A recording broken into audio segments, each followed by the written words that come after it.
Ambilnya Teknik. di RPL, Pak. Oh, oke, oke. Kalau Ibu Carolina, Selamat sore Pak, selamat selamat sore sore. teman-teman. Ya, Eh, Perkenalkan Pak, nama lengkap Carolina Sapu. Sekarang domisili di NTT Pak, Ende Flores, Kabupaten Ende. oh ya, ya.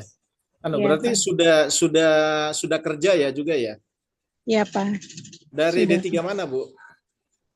Kemarin alumni Pak di Teknik Gigi juga Pak. Teknik gigi juga. Oke, Ya, kalau Mbak Yuke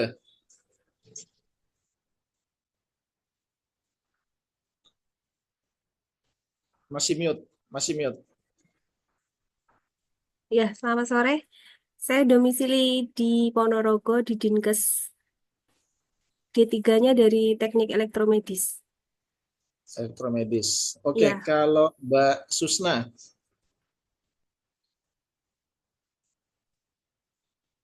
Mbak Susna mute. Ya Nggak apa-apa Pak, ya, saya kenalan dulu ya, ya biar Pak, biar bisa kita lebih perkenalkan. dekat. Ah ya, oke. Ya nama Mbak saya Susna. Susna Pak. Saya sebelumnya di jurusan D3 Keperawatan di Gresik. Sekarang bekerja di PT-PP di kontraktor Pak, di kliniknya. Oke, Kerjanya di Surabaya Pak, Rungkut. Surabaya. Iya, Oke, dari teknik apa keperawatan tadi ya, jadi iya Pak, keperawatan. perawatan. Oke, kalau Mas Fani Ilham, Saya dari Kalimantan, Pak. Kalimantan. Betul, Berarti, Pak. oh, berarti apa ke IIK-nya cuma sekali-sekali aja, Benar, Pak. ya. Mas Faninya D3 mana? Dari D3 D3 keperawatan, Pak. keperawatan. Ya. Oke, berarti domisili juga di Kalimantan gitu ya. Benar, Pak. Terus Mbak Nadira, Selamat sore, Pak. ya. Nggih, perkenalkan Pak, nama saya Nadira Ismawati. Dulunya D3 Rekam Medis di Poltekkes Malang, sekarang domisili di Banyuwangi, Pak. Bekerjanya di BPJS Kesehatan. Terima kasih. Ya, makasih. Ibu Clara dari mana Bu? Sore Pak, Ya, sore. perkenalkan nama saya Clara Karunia dari D3 Kebidanan. Sekarang domisilinya di Surabaya Pak. Bekerja di PT-PP sama dengan Mbak Susna di bagian kontraktor. Oke. Terus Mbak Anissa. Selamat sore Pak, saya Anissa Nilan dari lulusan dari D3 ATLM. Saya domisilinya Malang Kabupaten. Oh, ATLS ya. Oke, oke. Eh, sudah semua ya. Ini jumlahnya 16 orang ya, Mbak Yuke. Saya belum, Pak. 17, Pak. Satu siapa? Belum masuk. Saya tadi belum dipanggil. Oh, Novian. oh iya, iya. Sorry, sorry, sorry. Ya. Mbak Unsia. Dari mana? Sore, Pak, saya dari D3 Teknik Gigi, sekarang berdomisili di Surabaya, di klinik Surabaya. Klinik Surabaya. Mbak Nur Kholisatul. Selamat sore Pak, saya Nurholi Satul Hayati. Saya dulu jurusan D3 Teknik Kesehatan Gigi, sekarang berdomisili di Malang, kerjanya di UB Malang Pak. Di Malang. Oke. Mbak Sakinah. Selamat sore, Pak. Saya dari Sidoarjo, dulunya D3 Keperawatan Gigi. Oke, domisili Selamat sore. ya, ya. Keperawatan Iya. gigi. Oke. Mbak Imania. Selamat sore Pak, izin. Saya Imania Husna Salma, backgroundnya dari D3 Gizi, asalnya dari Lamongan. Sekarang kerjanya di klinik di Lamongan. Klinik Lamongan, oke. Ini Mas Abadi ya, Abadi. Iya, Pak. Mohon maaf. Ya, Mas Abadi dari mana? Saya Dari Bojonegoro Pak, dari bekerja di Dinas Kesehatan Bojonegoro. Dinas Kesehatan. Dari D3 mana? D3 Elektromedik. Elektromedik. Oke, sekarang Mas Farid. Mas Farid.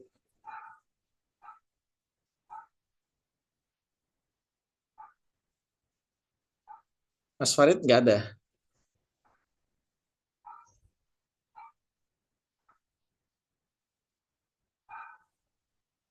Nggak ada ya Mas Farid. Zoom-nya ada tapi orangnya nggak ada. Mbak Nabila. Mbak Nabila.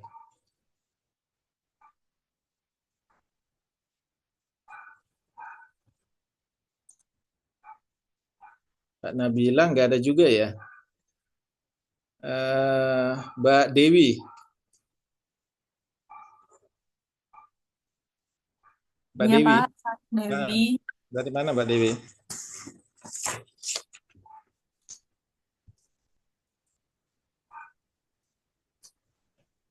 Nggak kedengaran Gimana, suaranya. Bapak? Asalnya dari mana? Dari D3 mana? Saya D3 Keperawatan Poltekkes Malang, Pak. Saya domisili sekarang di Semarang, Semarang Undip. Oke. Mbak Rofiah.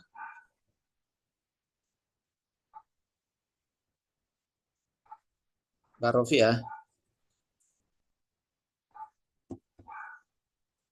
Mbak Rofiah tadi izin masih di perjalanan, Pak. Oh, masih perjalanan. Iya, masih Kalau join Nabila, dulu. Mbak Nabilanya nggak ada, sama Mas Farid nggak ada ya? Nggak ada ya? Belum. Oke, yang belum saya sebutkan sudah ya semua ya? Sudah ya? Oke, terima kasih. Kenapa saya mau kenal satu-satu, karena ini kan kita baru berjumpa. Dan saya juga kesehariannya nggak selalu di IIK, tapi kesehariannya di Dinas Lingkungan Hidup. Tetapi memang sudah lama bergabung dengan IIK, mungkin sudah hampir 15 tahun, 13 sampai 15 tahun. Jadi sudah lama. Terkait dengan analisis kualitas lingkungan, jadi untuk materi parameter kunci dalam indeks kualitas tanah ini, kita nanti akan lebih banyak diskusi juga ya. Terus terkait dengan ini juga nanti mungkin pertemuan berikutnya saya akan berikan tugas individu dan nanti kita akan lebih banyak diskusi lagi terkait dengan tugas tersebut.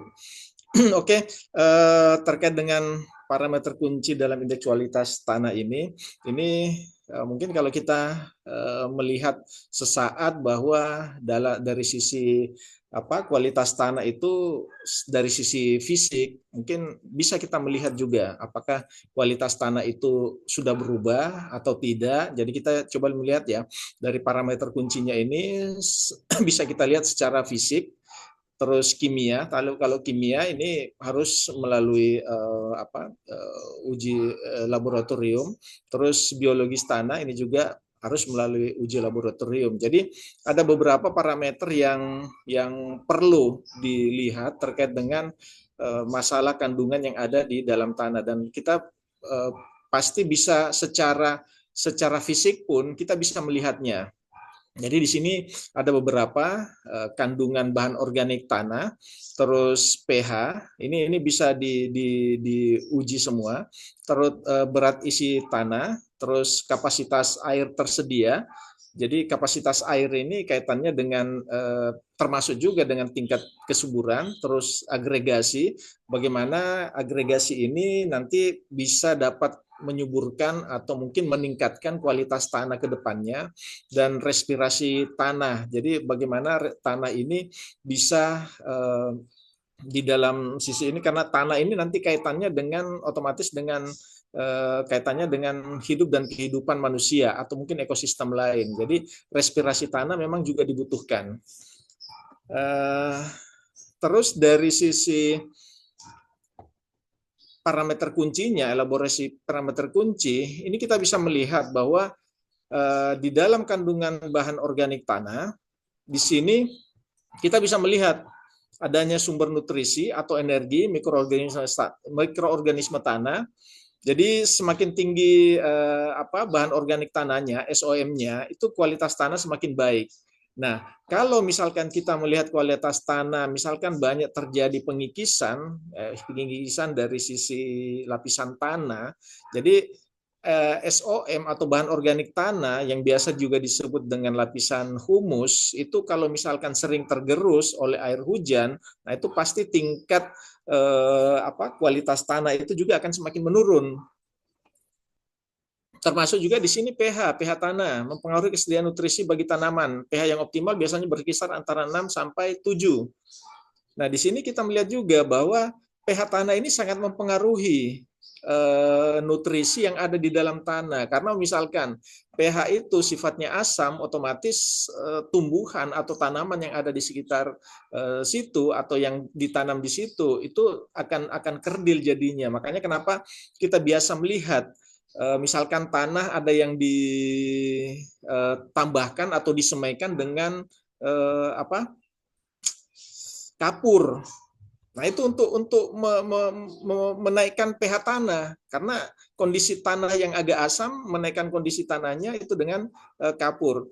Terus berat isi tanah. Jadi di sini kaitannya dengan tanah yang lebih berpori dan baik untuk pertumbuhan akar tanaman. Jadi kalau misalkan kita mau misalkan berat isi tanahnya ini bagus dalam hal kondisi bahwa kalau misalkan kita menanam tanaman, makanya kita paling tidak mengurangi bahan kimia yang akan kita sebar ke tanah. Karena apa? Efek jangka panjangnya bahan kimia, jadi misalkan pupuk-pupuk kimia misalkan, itu akan mempengaruhi berat isi tanahnya sendiri, dan termasuk juga tadi respirasi tanah itu akan mempengaruhi juga. Lama-kelamaan pasti akan menjadi tanah itu porinya akan lebih kecil lagi. Nah, kapasitas air yang tersedia di dalam tanah ini. Jadi kemampuan tanah untuk menyimpan air yang dapat digunakan oleh tanaman.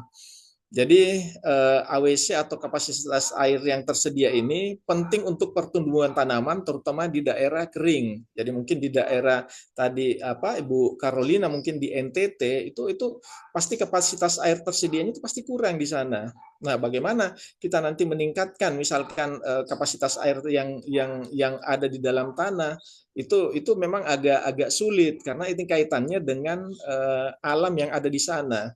Terus agregasi ini mengacu pada kemampuan tanah untuk membentuk agregat atau struktur tanah yang stabil. Agregasi yang baik penting untuk pernapasan akar, penyimpanan air, dan pergerakan nutrisi. Nah, agregasi tanah juga di sini, ini juga kaitannya dengan misalkan penggunaan pupuk yang ada. Nah, kalau misalkan penggunaan pupuk kita terus menggunakan pupuk-pupuk yang sifatnya kimia, ini agregasi tanah ini pasti akan lebih kurang stabil nantinya, karena mungkin 10 tahun, 15 tahun ke depan sifat tanahnya itu akan mengeras, dan secara respirasi, secara penyerapan air juga itu akan berkurang dibandingkan misalkan kita menggunakan pupuk organik. Jadi ini salah satu hal yang perlu dilihat bahwa terkait dengan masalah agregasi tanah ini memang betul-betul harus menggunakan atau kita menyikapi bahwa penggunaan pupuk organik itu lebih baik dibandingkan pupuk kimia. Memang dalam jangka waktu pendek dari sisi pertumbuhan tanaman itu bisa mempercepat pertumbuhan tanaman, tetapi dari sisi jangka panjangnya ini sangat banyak yang dipengaruhi. Bukan saja dari sifat tanah, tapi air yang ada sekitar juga itu pasti akan mengalami pencemaran. Mungkin kemarin sudah mempelajari juga materi terkait dengan kualitas air ya oleh Bu Maria Ningsih, iya Mbak Yuke ya. Sudah ya Pak. Oke, saya tidak mengulas lagi karena kemarin sudah diberikan materi itu. Terus terkait dengan respirasi tanah. Nah, ini mengacu pada aktivitas mikroorganisme tanah yang penting untuk siklus nutrisi dan proses-proses tanah lainnya. Nah, itu yang saya katakan tadi bahwa pupuk kimia pasti akan mempengaruhi nutrisi tanah yang ada di tanah itu sendiri. Jadi memang secara secara waktu proses untuk nutrisi tanah bagi pupuk kimia itu memang lebih cepat dan lebih kalau dikatakan tingkat kesuburannya mungkin 1:2 dibanding pupuk organik. Tetapi biasanya kita petani-petani kita ini kan lebih mau yang instan. Nah ini yang sekarang akhirnya beberapa tanah mungkin yang ada di daerah-daerah kita ini akan banyak nantinya akan menjadi tanah yang bukan lagi sebagai tanah yang subur, tetapi tanah yang perlu dikelola lagi. Nanti ada juga proses pengolahan tanah, bagaimana sih kita menyikapi tanah yang sudah istilahnya tanda kutip akhirnya menjadi lahan tidur atau mungkin sudah tidak bisa berproduksi lagi. Terus untuk parameter kimia lainnya, jadi selain tadi SOM ini, parameter kimia lain yang penting ini ada nitrogen, ada fosfor, ada kalium.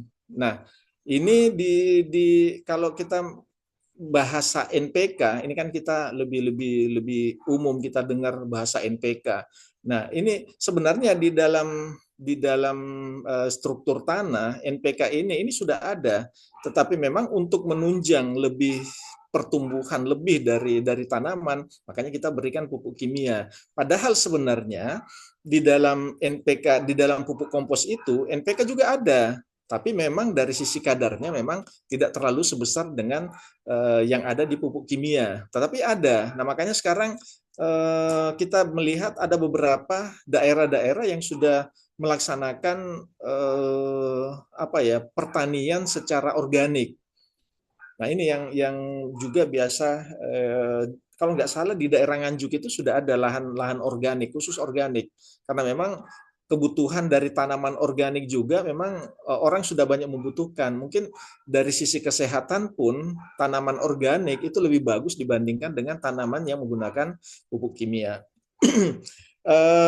Terkait dengan parameter biologis tanah, jumlah mikroorganisme dan enzim yang juga penting menunjukkan kesehatan dan kualitas tanah. Nah, di sini juga kalau misalkan kita penggunaan pupuk kimia atau pestisida, insektisida lebih banyak, nah ini mikroorganisme yang bagus ini biasanya akan hilang dengan sendirinya. Dan nanti juga biasanya penggunaan insektisida yang mungkin oke sesuai dosis, tapi secara rutin diulang berkali-kali terus-menerus dengan jumlah yang sama dan akhirnya resistensi terhadap beberapa mungkin serangga atau mikroorganisme yang bisa merusak tanaman itu sendiri.